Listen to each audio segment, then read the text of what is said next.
ચૂંટણી પંચે 12 રાજ્યોમાં એસઆઈઆરની સમયમર્યાદામાં કર્યો 7 દિવસનો વધારો. હવે 11 ડિસેમ્બર સુધી ચાલશે એસઆઈઆરની કાર્યવાહી. આખરી મતદાર યાદી આગામી વર્ષે 14 ફેબ્રુઆરીએ કરાશે પ્રકાશિત.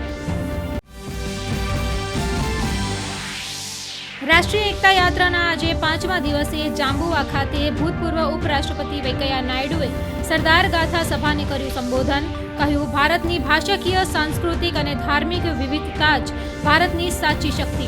તો નવલખી મેદાનથી બાબરિયા કોલેજ સુધીની પદયાત્રામાં કેન્દ્રીય મંત્રી અન્નપૂર્ણા દેવી અને કેન્દ્રીય રાજ્યમંત્રી સંજય શેઠ જોડાયા. ગુજરાત પોલીસ ભરતી બોર્ડ દ્વારા પીએસઆઈ અને એલઆરડીમાં નવી ભરતી કરાઈ જાહેર. પીએસઆઈની 858 અને એલઆરડીની 12,733 જગ્યા પર કરાશે ભરતી. 3 થી 23 ડિસેમ્બર સુધી કરી શકાશે ઓનલાઈન અરજી. સંસદના શિયાળુ સત્ર અગાઉ મળેલી સર્વદળીય બેઠકમાં વિપક્ષે એસઆઈઆર સહિત ઘણા મહત્વના મુદ્દા ઉઠાવ્યા. સરકારે સંસદના સુચારુ સંચાલન માટે તમામ પક્ષોનો સહયોગ મળવાની વ્યક્ત કરી આશા.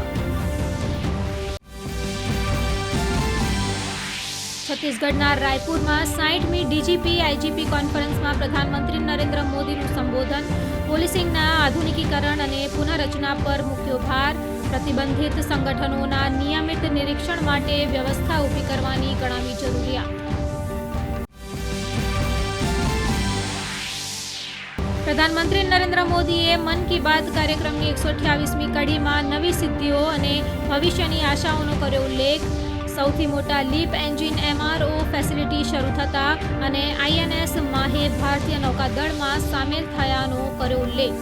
પીએમ મોદીએ ફરી યાદ અપાવ્યો વોકલ ફોર લોકલનો મંત્ર. પીએમ મોદીએ કહ્યું, ભારતીય સંસ્કૃતિમાં શાંતિ અને કરુણા સર્વોપરી. બીજા વિશ્વયુદ્ધ દરમિયાન ગુજરાતના નવાનગરના જામ સાહેબ મહારાજ દિગ્વિજયસિંહજીના કાર્યોને ગણાવ્યા પ્રેરણારૂપ. તેમણે પોલેન્ડના યહૂદી બાળકોને ગુજરાતમાં શરણ આપી નવજીવન આપ્યું.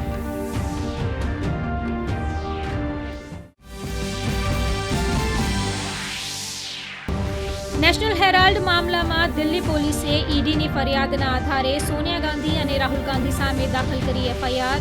ભાજપાએ કર્યો પ્રહાર. રવિશંકર પ્રસાદે કહ્યું, સત્તા પર રહીને સોનિયા રાહુલે કર્યો ભ્રષ્ટાચાર.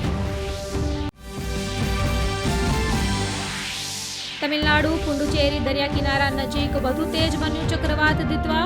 3 લોકોનું મોત. તિરુવલ્લુર અને રાનીપેટ માટે રેડ એલર્ટ જાહેર. શ્રીલંકામાં ચક્રવાતે વેર્યો ભારે વિનાશ. 190થી વધુ લોકોનું મોત. ઓપરેશન સાગરબંધુ દ્વારા ભારત કરી રહ્યું છે મદદ.